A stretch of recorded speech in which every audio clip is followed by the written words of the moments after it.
It used to be you could keep your crypto on any exchange and you felt like you were safe. Am I right? However, in the last few months, there have been several cryptocurrency exchanges that have went belly up, FTX probably being the most prominent one. So that leads me and ultimately you to a question. Where do you keep your crypto when you want to keep it safe?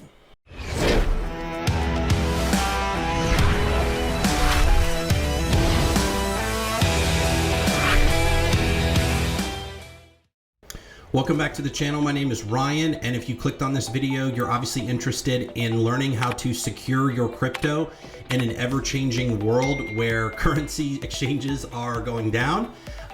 People are losing a lot of interest in keeping their public keys out on public exchanges. So I've said this in some of my videos before, and I'm going to say it again. If you don't own the key, you don't own the crypto.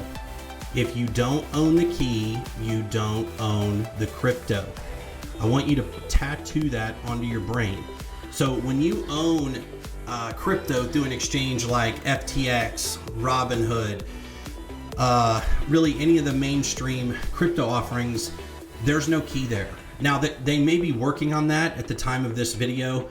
I know FTX did have the ability to transfer in and out, but you're still keeping it on a public exchange. You're still keeping your public key, your private key on a public exchange.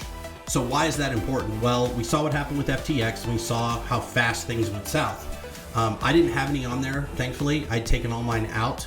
That's not a knock against those that still have some in there.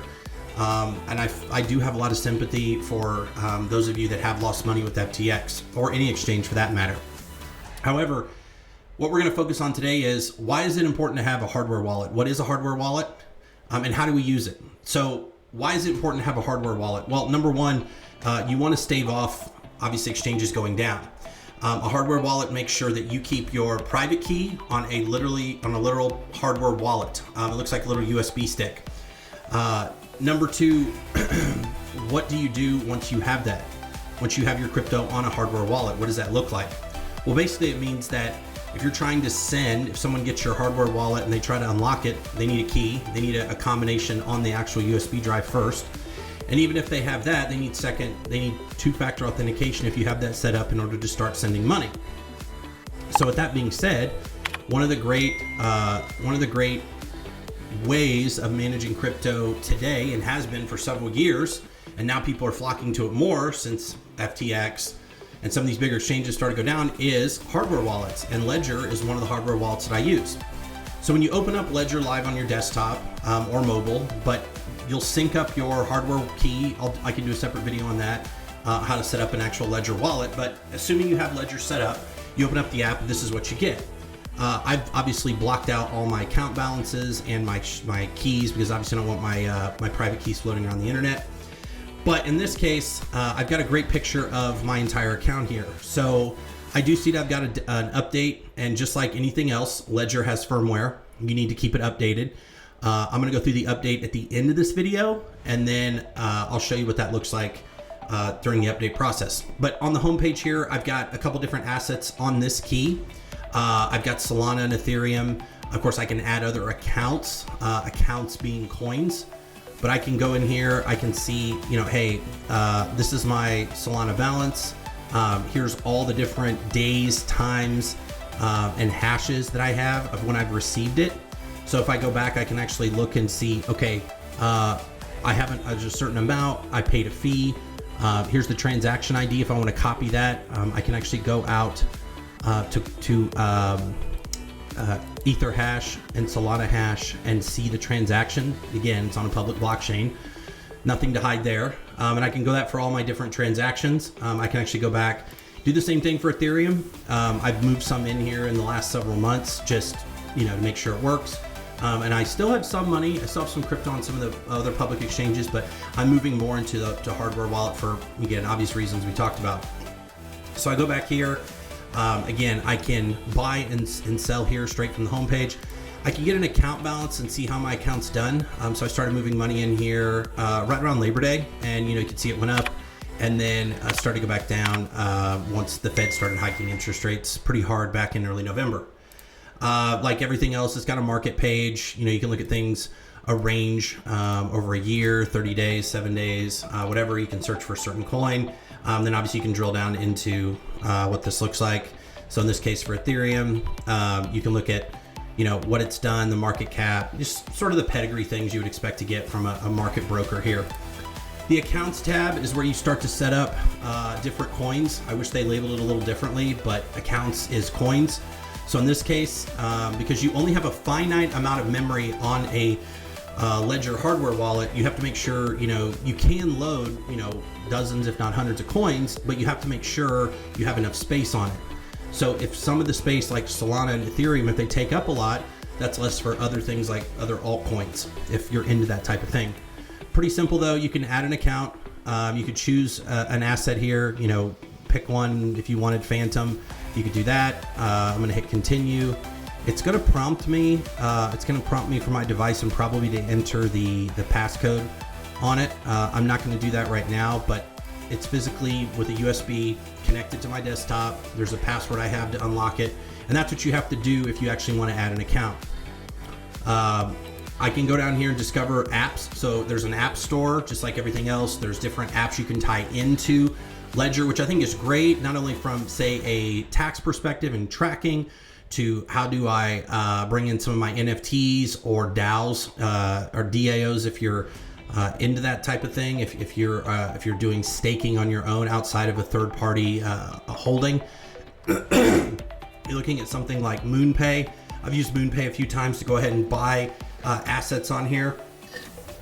Full disclosure, I had bought some. My previous plan, or my previous way of purchasing crypto was I would go to a third-party exchange like FTX or Robinhood or Sirius, any of those, buy it and then move it into into Ledger, just because the fees on Ledger Live, buying it through something like MoonPay, were substantially higher than buying it through FTX. At least the gas fees were. I actually haven't bought any crypto in several months, but I have used MoonPay just to go through and see what it was like. Very simple, very easy process. The only thing I would caution you on is the fees that you see in the beginning. Those can be 3%, 5%, 6%, whatever, and those eat into your profit margins.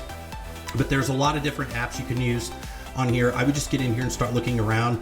And just like anything else, you know, Zen Ledger is a crypto tax tool that I've used before. If you go in here, it's basically going to ask you to download. It's going to ask you to download this, get started, set up an account, etc. Very simple, very easy to use. Some of these are free. Some of these are paid subscriptions. So the next part is, you're probably wondering, okay, how do I get stuff out of here? It's pretty simple. I've got the send button over here. I've got a couple different coins. I do have some Solana. In this case, I can either enter an address, or I've got I can take a picture through my computer, but in this case, I'd probably just copy and paste an address. And then you type in the amount, you hit continue, you're good to go. Same thing with Ethereum. If you've got the address, you can do the same thing. So not anything different, not anything out of the ordinary for what you're doing today. Let me go back to receive. So receive's pretty much the same thing. If I want to receive some Solana from someone, so you wanted to send me some Solana, I'll choose my account. Again, I have to make sure that's set up. It's wanting me to unlock it here. So I'm gonna actually head out of that, but you would go through, you would unlock your physical device, then it would show up. You could scan it, you could send, there's an option to send your hash to someone else so they can bring in, so they have your QR code or your hash and bring that in. So again, very, very simple.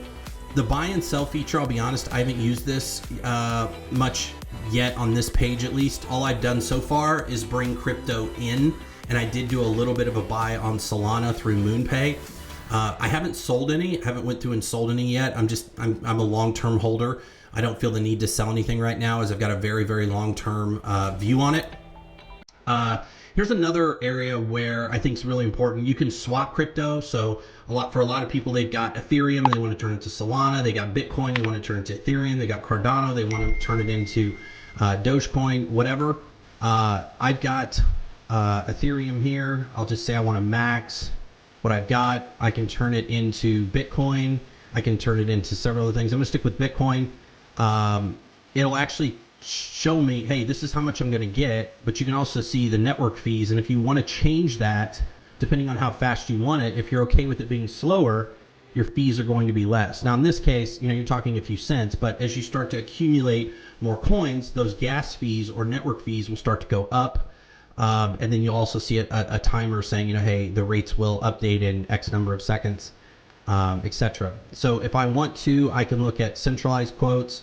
Here, Wire's one that I've used before on another exchange. CIC is another one. And then I would go through, in this case, if I want to do this, I can hit the exchange. It's going to go through. I'm going to get charged a fee. And in, I think it was 2 to 3 minutes, my Ethereum will be changing to Bitcoin. It'll drop it into this account. Voila, I'm done. My history should be, there's nothing here because I haven't done a swap yet. Ledger does have a card you can use, which I think is very interesting, where you can accumulate crypto. You're able to, use the card much like a debit card, and then you're able to accumulate different coins. I haven't set this up yet, but I think it's an interesting idea.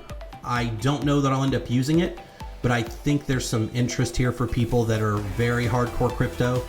So basically, instead of getting points back on your credit card for cash back through, Amex or Visa or Discover, you're able to take some of these returns that you would make in terms of points, and instead getting points, you're just getting, cash back on purchases that end up going back into crypto instead of into dollars. So maybe something to think about. And finally, if you look here in the My Ledger section, you're able to see all the apps that I have installed. I did mention earlier on in this video, you want to be very careful about all the space that you're using inside of your hardware wallet. For those of you who don't know, the hardware wallet, it looks exactly like this. It looks just like a USB stick. If you saw it laying on a table, you would think it's a USB stick, and it does plug in much the same way. But in this case, you have all the different apps here installed on these. These are all the apps installed. You can see how much space it takes. So if you have one like Cardano that takes up a lot of room and you're not using it, you may want to think about deleting it. If I go back to here on the main screen, I do have a couple start accounts. I can get to those very easily and see, how much Solana I have. The last thing I want to do is go through and download an update so you can see what that looks like. Just like everything else, you need to keep your Ledger wallet updated firmware wise, just like anything else. So your phones, your cameras, your computers, things like that. I'm going to go ahead and do an install right now so you're able to see in real time what that looks like. It's going to prompt me for an update. Go ahead and secure that, and then I'm going to go through and just do like a normal update. Go back through, open it up, and we should be good to go.